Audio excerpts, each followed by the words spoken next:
नमस्कार. आज दिनांक 3 मार्च. जगाच्या आणि भारताच्या इतिहासात या दिवशी अनेक घडामोडी घडल्या आहेत. याच घडामोडींचा आढावा घेऊया आजच्या भागात. 3 मार्च 1976 रोजी सुभेदार संजय कुमार यांचा जन्म हिमाचल प्रदेशातल्या बिलासपूर इथं झाला. कारगिल युद्धातल्या कामगिरीसाठी त्यांना परमवीर हा भारताचा सर्वोच्च लष्करी बहुमान देण्यात आलेला आहे.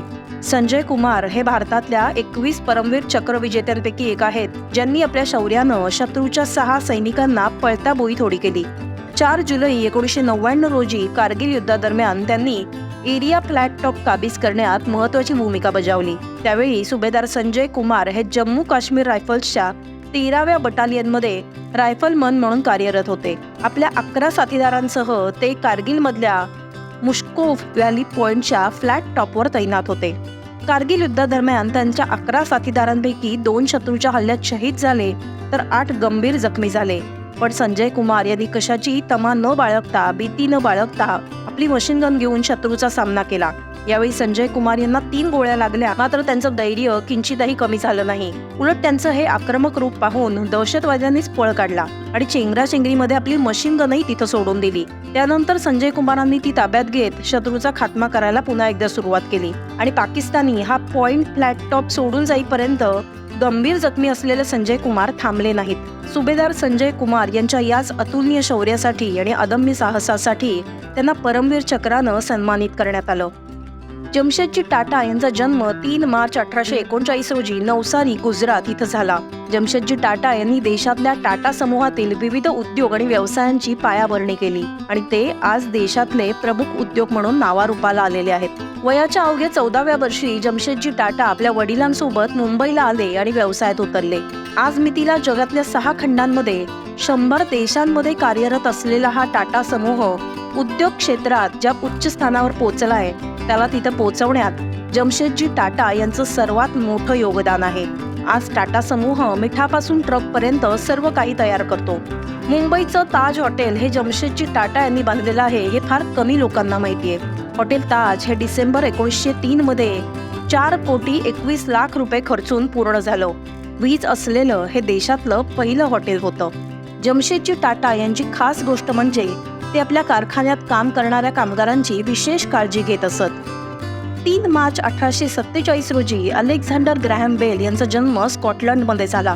शास्त्रज्ञ आणि संशोधक असलेले अलेक्झांडर ग्रॅहम बेल हे टेलिफोनच्या प्राथमिक शोधकर्त्यांपैकी एक होते. ग्रॅहम बेल यांनी दूरध्वनीच नव्हे तर दळणवळण तंत्रज्ञानाच्या क्षेत्रात अनेक उपयुक्त शोध लावले. त्यांनी 10 मार्च 1876 रोजी टेलिफोनचं पेटंट घेतलं. त्यांच्याबद्दल एक मजेची गोष्ट अशी सांगितली जाते की त्यांनी पहिला कॉल आपल्या पत्नीला केला होता, जिचं नाव होतं हॅलो, आणि त्यानंतर टेलिफोनवर बोलायचा हॅलो हा शब्द जगभरात कायमचा प्रचलित झाला. जागतिक वन्यजीव दिन अर्थात वर्ल्ड वाईल्ड लाईफ डे आज जगभरात साजरा केला जातो. हा दिवस जगातल्या विविध देशांमध्ये नामशेष होत असलेल्या वनस्पती आणि वन्य प्राण्यांच्या प्रजातीबद्दल जागरूकता वाढवण्यासाठी साजरा करण्यात येतो.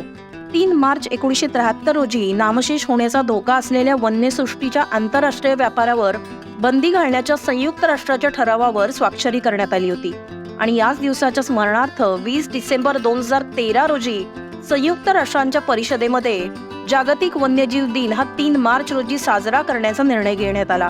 त्यानंतर 2014 मध्ये हा पहिल्यांदा साजरा झाला. Connecting people and planet, exploring digital innovation in wild life conservation अशी जागतिक वन्यजीव दिन 2024 ची थीम आहे.